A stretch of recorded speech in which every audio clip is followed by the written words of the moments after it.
Morning. Morning. Okay. How are you guys doing? Stacy, that was really, really fascinating, and we got to talk. So that was great. All right. Well, How's it going? good. And you? Good.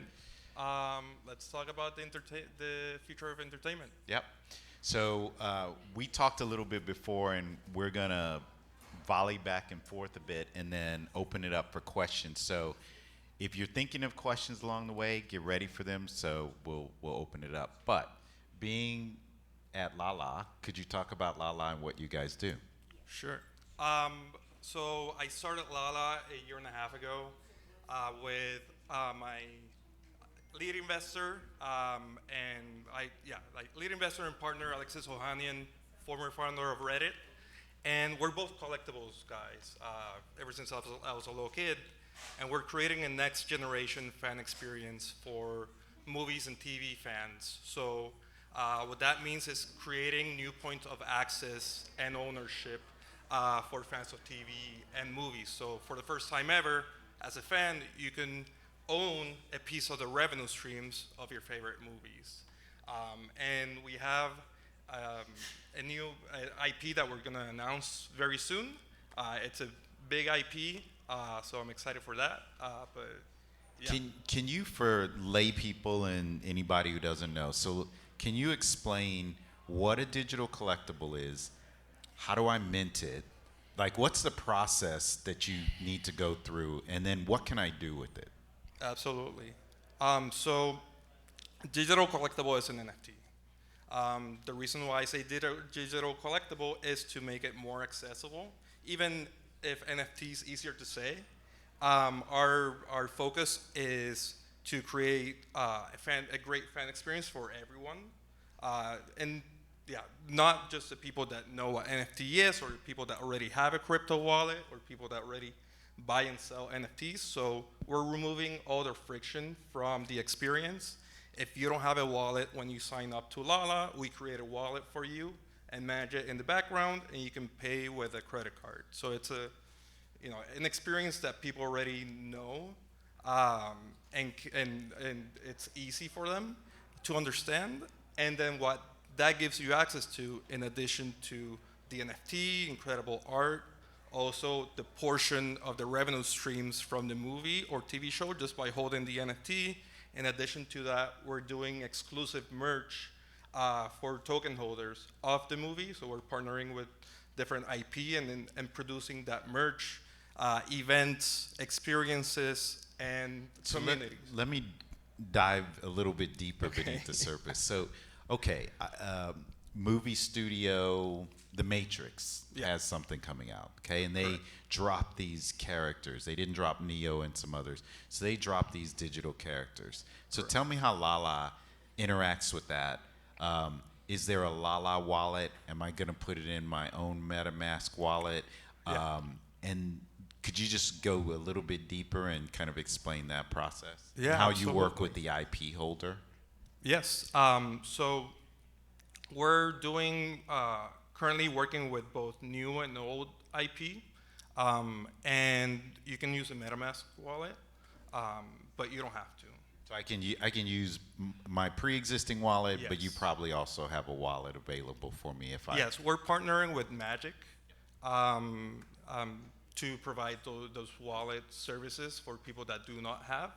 But absolutely, if you have a MetaMask wallet, you can use that, and like the collectible, the asset is yours, and that's the magic of NFTs, and we definitely believe in that. And so, is there a difference between there's a drop that I'm given an NFT because I did something and I'm being part of a community, or I bought it? What's the difference between those two? The difference is the ones that you buy are the ones that actually hold the piece of the revenue streams.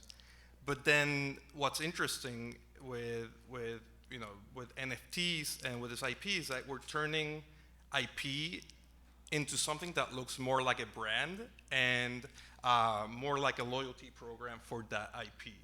Because as adults, there's really no way to engage with the movies that we know and love other than streaming it, right? So we're providing ways for people like you and I to engage with the movies that we know and love. Since like for adults, we kids have all the toys and action figures and all that. As an adult, if I want to engage with the movies from the '90s that I love, oh, I can just watch it. So we're creating that platform to allow us to do that. Hey, how's it going? So how does how do you? So I heard a staggering number that collectibles universe is something like $400 billion. It's an insane number, and one of the highest trading real world collectibles is the that set the record is the little Boba Fett from Star Wars that was released in 1977, and it had a limited run, and it had this rocket that shot off the back.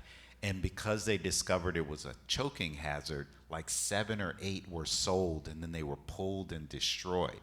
And so there's 7 or 8 in the world, and it last sold last year for, and I think it was originally $3 or $4. It sold for $271,000, and it's the ratio of what it costs to what it is the highest one in the world. So it's interesting that that idea is going to start to happen into the metaverse. So my next question is, how do you do something that goes to a lot of people, but it has enough variety that it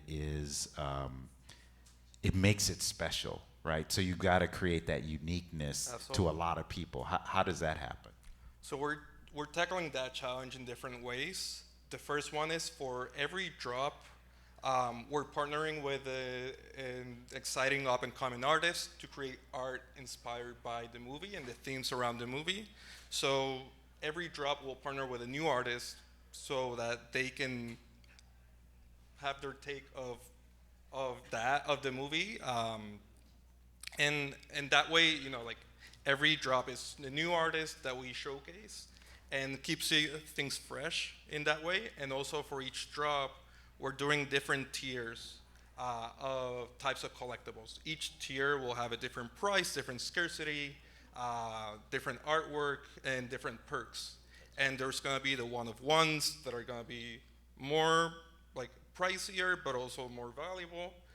We'll have a higher piece of the revenue streams for that specific movie, and then we'll have the one of 1,000 or 2,000. So that way we solve for that challenge. Tessly, why don't you introduce yourself and Hello, everyone. jump on in? Thank you. So I'm Tessly Allen. I'm actually Snoop Dogg's accountant and business manager. I don't know. Is your mic on? Check 1 2. Oh, there you go. Yeah. Microphone check 1 2. Yeah, you're good. Okay. So I'm Tessly Allen. I'm Snoop Dogg's business manager. I handle all of his accounting, his investments, cannabis, TV, alcohol, a lot of brand partnerships, you name it, and Web3. So things have been going extremely well. We've been innovating the process and, really just trying to engage the community and, spread the word. So talk to me as a person who's helping to think with Snoop about the future. Yeah. How do you guys think about Web3 and ways to activate beyond just art, right? Just beyond, so we're talking about the entertainment side. So Snoop is one of the biggest IP holders with his songs and music. So other than a piece of art, how do you see that world emerging? Yeah, so right now what we're focusing on is royalties, right? I think royalties play a big part in the music industry, the film industry. So one of the things that we've really taken strides towards is making sure the artist community, the creative community, is being paid on time. Typically in the traditional music world, what happens is these artists create this beautiful music, right? And the money is not being paid out, whether it's BMI, ASCAP, Sound Exchange. There's so much money sitting in limbo, and that's a problem. especially when you're dealing with, you know, new struggling artists, they need their money. So one of the things that we feel that is empowering to the community is really just making sure the artists are paid on time.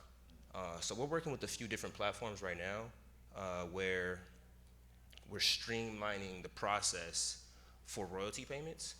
And some of that process looks like the back end, right? So for example, if I go do a NFT drop, a music NFT drop, the splits are set up properly and people are paid out timely, right? Using the blockchain. And one of the major factors is, you know, the contractual side. Typically, the smart contracts. yeah, exactly. So one of our big focuses right now is making sure the back end, such as, you know, because when you're creating a piece of art, a piece of music, there's so many different people that need to be paid: the engineer, the writer, the producer, things of that nature. So making sure you have those splits in order and people are being paid out in time, rather than going to go create a piece of music and then everybody's trying to figure it out on the back end, which creates confusion, lawsuits, legal bills get higher, things of that nature. So we want to just really, you know, empower the community in a financial perspective. That's great. All right, go ahead. We got Stacy. 2 minutes, so get ready. I'm going to come to your questions. Go ahead. Stacy, Movie Pass. I think most people here know what Movie Pass is, right? So tell us about the new version of Movie Pass. So I'm the original founder of MoviePass. We started it, launched it, had an exit. We all kind of know what happened. A private equity group bought it, drove it off the cliff. I bought it back last year. Anna Mocha became our leading investor. So we're trying to move the movie industry into Web3. And where we see that, given that we're really a ticketing transaction company, at that point of sale, rewarding fans and also being able to do things like launch a DAO that fans can then fund their own pictures, but not at the production standpoint. We see the power in fans being able to do it by saying, I commit to buying your tickets.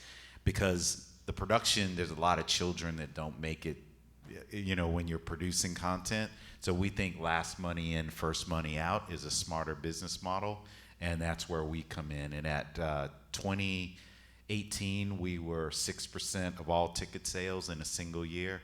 We did about 50 million tickets. And so we're working on some pretty big deals to bring it back, and we're doing great so far. So, but thanks for asking. Awesome. Can you talk more about the type of deals that you're working with?